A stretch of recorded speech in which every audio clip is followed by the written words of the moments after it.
my feeling is that it's very clear that Trump and the Republicans are trying to dismantle our electoral system. So they're trying to make it so that it won't even work anymore. And that creates the idea that the Democrats are some sort of bulwark for against fascism or for democracy. And I don't believe that either, because I think both parties play into this pattern. And, if the Democrats are only offering to hold the line and the Republicans are offering, full on fascism, full on corporate control, oligarchical control, then that's not, this is the trap of the two-party system. The two-party system is a trap, and it's designed to take everybody who's frustrated and channel their resentment into a Democratic Party that is not going to do anything for them. Because, as we were discussing before, this is a money-driven political system that we have. And as a money-driven political system, oligarchs, the rich, have full control. And right now, with all of this attempt to dismantle the electoral system, they're trying to make it permanent. They want permanent control so that the people have no options. And unfortunately, this goes back to the founding. That's how our country was created. That's how our country was designed. That's how the Constitution was designed. Because as John Jay, our first Supreme Court Chief Justice, said, he said that the people who own the country should run the country. And that is what we have had since the very beginning. And that the system, all of the checks and balances we have, are designed to frustrate the will of the people, the will of the majority. We have a republic, which means minority rule. So that minority in this country, which we don't talk about openly, is the rich class. The rich class is the minority whose rights will always be protected by this current system that we have, from this Constitution that we have. And this goes back to the founding. But now the oligarchs have gotten so powerful. If we could just take a step back, David mentioned a little while ago the post-war period up to the 1970s, when we had 90% tax rates on the rich. And we also had a completely unique situation where all of America's industrial competitors were wiped out in World War II.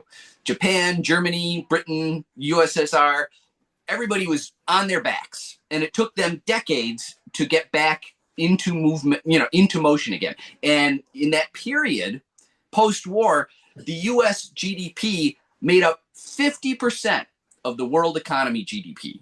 So talk about, sitting in the catbird seat after the war. We had it made in the shade. But what happened is eventually those competitors caught up to us. And the rich in the 1970s, you look at the Powell memo, other things like that, they were like, oh, shoot, we can't keep sharing the wealth because suddenly we're getting a smaller slice of the pie. That 50% of world GDP was never going to last, and we're never going to see it again. So at that point, the rich saw what was coming, and they said, we need to organize, and we need to change the laws so that we can control how campaigns are financed, so that's what gave us this full bore.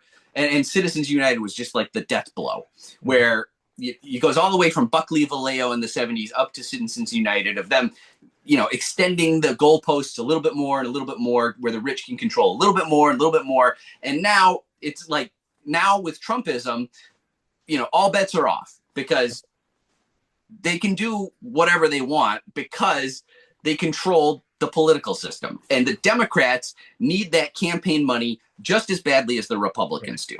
So the system is a fraud, and it's time for a new constitution.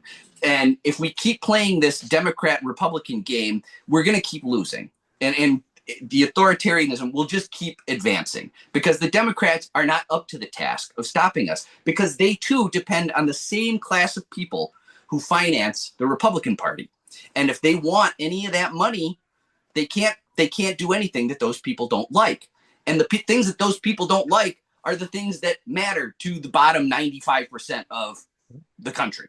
Like, all the people who aren't rich are the ones who benefit from the policies that threaten the rich.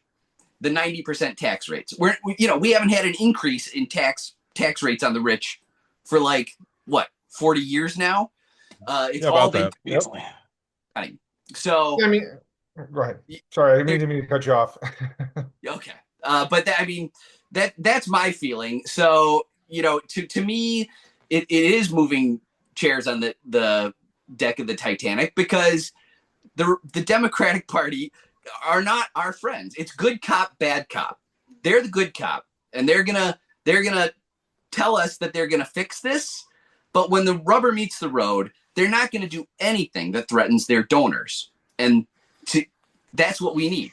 We need people who don't represent the donor class That's to fight for the people. And we can't do that in this silly two-party system that we have.